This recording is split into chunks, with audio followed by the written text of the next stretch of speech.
Hello friends, good evening. এখন আছি আমি চোপতাতে, আর আমাদের চোপতার থেকে কালকে বদ্রীনাথের উদ্দেশ্যে যাত্রা শুরু হবে ভোরবেলায়। তো চলো যাওয়া যাক। এখন আমরা বেরিয়ে পড়ছি বদ্রীনাথের উদ্দেশ্যে। এখন বাজে সকাল 5টা। তো চলো যাওয়া যাক। আর গাড়ি ভাড়া কত নিচ্ছে সেটা আমি তোমাদেরকে ওখানে গিয়ে জানাবো।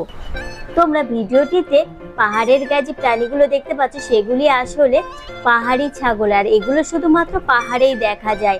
আর এগুলো পাহাড়ের ভীষণ গা ঘেঁষে পুরো খাড়াই পাহাড়ে দাঁড়িয়ে থাকে।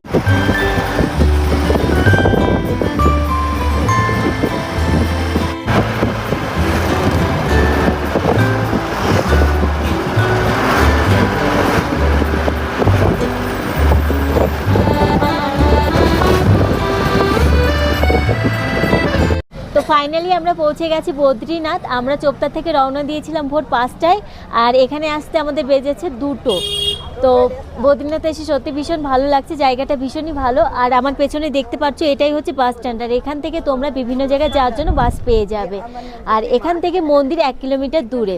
আর এখানে তোমরা হোটেল অনেক কম টাকায় পেয়ে যাবে যদি হোটেল নিতে চাও। আর এখানে ডরমিটরিরও অপশান আছে, তোমরা চাইলে ডরমিটরিতেও থাকতে পারো। সেখানে পার হেড পড়ে 200 টাকা করে। আর হোটেল সেটা রুম হিসাবে এখানে বাজেট। তো যাই হোক, ভীষণই ভালো লাগছে। তো এখন আমরা মন্দিরে যাব, মন্দিরে গিয়ে তোমাদের দেখাবো। তো চলো মন্দিরে যাওয়া যাক। তো এবার তোমাদের বলে দিই আমাদের গাড়ি ভাড়া কত পড়েছে। চোপতা থেকে বদ্রীনাথ আসতে আমাদের গাড়ি ভাড়া পড়েছে শেয়ার কারে মাথাপিছু 1000 টাকা করে। তোমরা সামনে যে ব্রিজটা দেখতে পাচ্ছ, এই ব্রিজটা পার করলে বাবা বদ্রীনাথের মন্দির। তোমরা মন্দিরটা একবার ভালো করে দেখে নাও। এই মন্দিরের সামনে দিয়ে যে নদীটা বয়ে গেছে এটা হচ্ছে সরস্বতী নদী, আর এটা শুধুমাত্র এখানেই দেখা যায়। আর এখানে যে জলাশয়টা তোমরা দেখতে পাচ্ছ এটাকে বলা হয় উষ্ণকুণ্ড। বলা হয় আমাদের সূর্য দেবতা এই কুণ্ডে স্নান করে এই মন্দিরে তপস্যা করেছিলেন, যার কারণে এই কুণ্ড থেকে এখনো গরম জল বার হয়।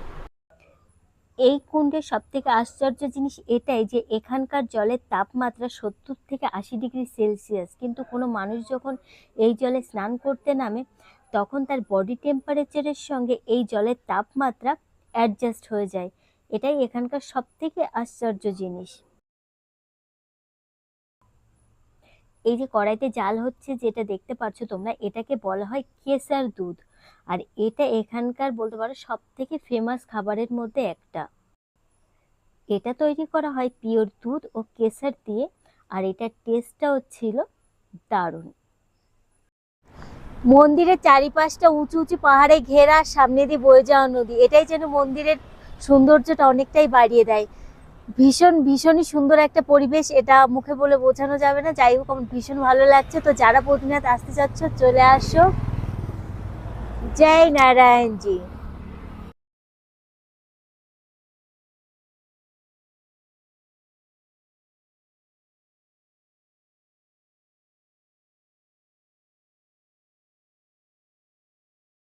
এখন বাজে সকাল 8টা, আর আমরা একটু সকাল সকাল ঘুম থেকে উঠে বেরিয়ে পড়লাম বদ্রীনাথ মন্দিরের চারিপাশটা একটু ঘুরে দেখার জন্য।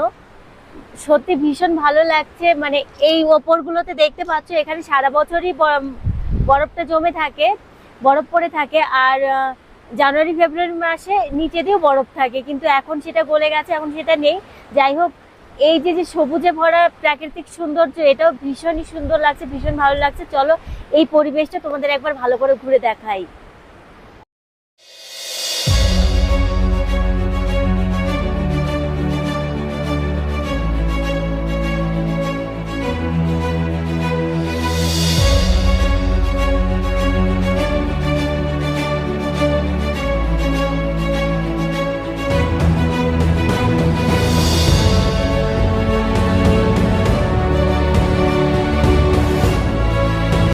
এই জায়গাটা সত্যি এতটাই সুন্দর, আমি যদি সুযোগ পাই আবারও আসবো।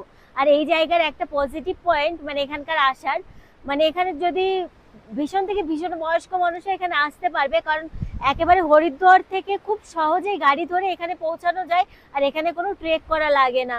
মন্দিরের মাত্র 1 কিলোমিটার দূরেই বাস স্ট্যান্ড, সেখানেই নামিয়ে দেবে, বাস হোক গাড়ি হোক সেখানেই নামিয়ে দেবে। সেখান থেকে খুব সহজেই চলে যেতে পারবে মন্দিরে, যার কারণে এই মন্দিরে পৌঁছানোর এটাই একটা সব থেকে পজিটিভ পয়েন্ট। তো চলো, জয় নারায়ণজি। এখন আছি আমরা মানাগাঁওতে। আমার পেছনে দেখতে পাচ্ছ এটা হচ্ছে মানাগাঁওর গেট। এই গেট দিয়ে ঢুকবো আমরা মানাগাঁওতে। আর এই মানাগাঁওতে আসতে আমাদের ভাড়া পড়েছে পার হেড, মানে বদ্রীনাথ যে ট্যাক্সি স্ট্যান্ড সেখান থেকে ভাড়া পড়েছে আমাদের 50 টাকা করে। আর মানাগাঁওতে এসে তোমরা দেখতে পাবে সরস্বতী ধাম, ব্যাস গুফা, গণেশ গুফা আর হচ্ছে ভীমপুল। তো চলো সেগুলো দেখা যাক। এখন আমরা ভেতরে ঢুকবো।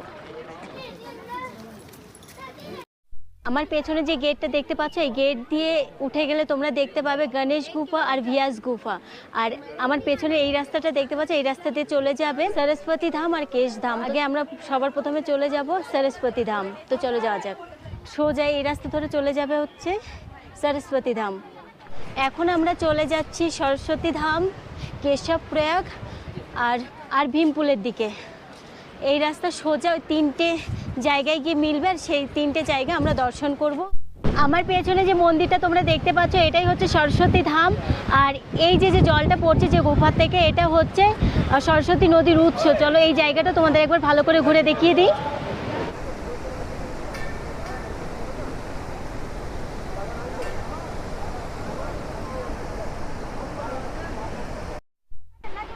আর আমার পেছনে এই যে গেটটা দেখতে পাচ্ছ, আর এই গেট দিয়ে শুরু হয় বসুন্ধরা ওয়াটারফলসের ট্রেকিং। তো চলো যাওয়া যাক বসুন্ধরা ওয়াটারফলস।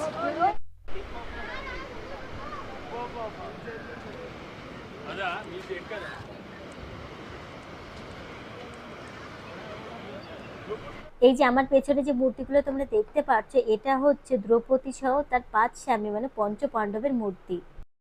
আমার পেছনে যে গেটটা তোমরা দেখতে পাচ্ছ এটাকে বলা হয় স্বর্গদুয়ার। আর এই দুয়ার দিয়ে দ্রৌপদী সহ তার 5 স্বামী মানে পঞ্চ পাণ্ডব স্বর্গে গেছিলেন।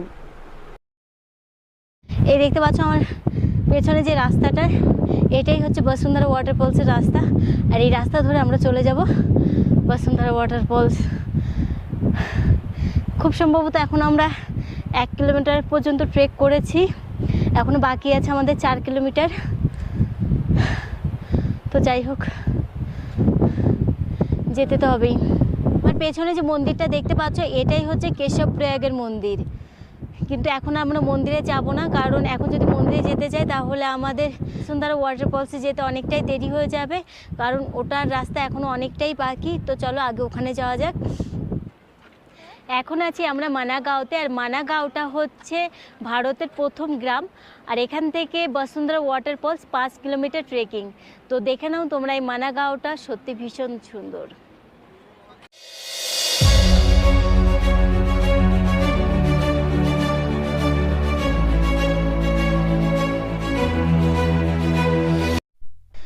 বসুন্ধরা ওয়াটারফলস যাওয়ার রাস্তাটা সত্যি ভীষণ সুন্দর, আর চারিপাশ দিয়ে ভীষণ সুন্দর ফুল ফুটে আছে।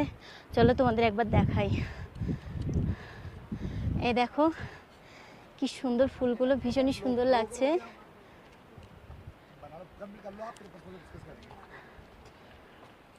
তো তোমরা দেখতেই পাচ্ছ এই ট্রেকিংয়ের রাস্তাটা সত্যি ভীষণই সুন্দর, খুব ভালো লাগছে। এখানে 1 কিলোমিটার পর্যন্ত চড়াই, তারপর 4 কিলোমিটার, বাকি যে 4 কিলোমিটার সেটা হচ্ছে মোটামুটি বলতে পারো প্লেন রাস্তায়। তো এই বসুন্ধরা ওয়াটারফলসে যেতে সেরকম কোনো প্রবলেম হবে না আশা করি। তো চলো যাওয়া যাক। আমার পেছনে তোমরা দেখতে পাচ্ছ এটা হচ্ছে মানাগাঁও, আর ওপরে যে রাস্তাটা দেখতে পাচ্ছ ওই রাস্তা ধরে চলে যায় হচ্ছে মানাপাস, আর তারপরে হচ্ছে চায়না বর্ডার। আর মানাগাঁও থেকে মানাপাসের দূরত্ব হচ্ছে 60 কিলোমিটার। তো বুঝতেই পারছো এটা হচ্ছে ভারতের প্রথম গ্রাম। এখন আমি আছি বসুন্ধরা ওয়াটারফলসের সামনে। আর বলা হয় এই বসুন্ধরা ওয়াটারফলস নাকি সবার গায়ে পড়ে না, যে পবিত্র মন নিয়ে এখানে আসে তার গায়ে এই জলটা পড়ে। আর এও বলা হয় যার গায়ে এই জলটা পড়ে সে সত্যি ভীষণ ভাগ্যবান। তো দেখা যাক আমার ভাগ্যটা পরীক্ষা করে। কিন্তু অলরেডি এখন আমি ভিজে যাচ্ছি, আমার একটু এগোতে হবে। তো চলো যাওয়া যাক।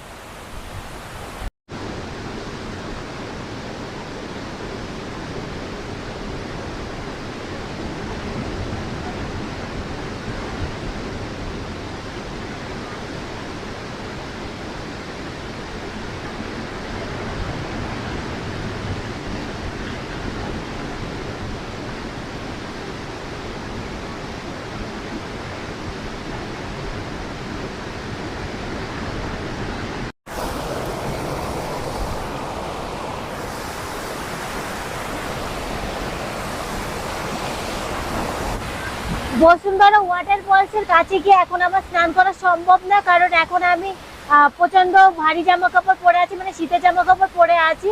তো যতটা জল এসে গায়ে লাগছে বা যতটা আমি ভিজেছি ওটাই আমার জন্য অনেক। তো চলো এখন আমরা নিচে যাব, কারণ প্রচন্ড ভিজে গেছে, জামাগুলো ভিজে যাচ্ছে, এখন নিচে যেতে হবে, নাহলে পুরো স্নান করে যাব। তো চলো নিচে যাওয়া যাক। এই যে আমার সামনে যে নদীটা তোমরা দেখতে পাচ্ছ, এই নদীটা বদ্রীনাথ মন্দিরের সামনে দিয়ে বয়ে গেছে, এটাকে বলা হয় সরস্বতী নদী।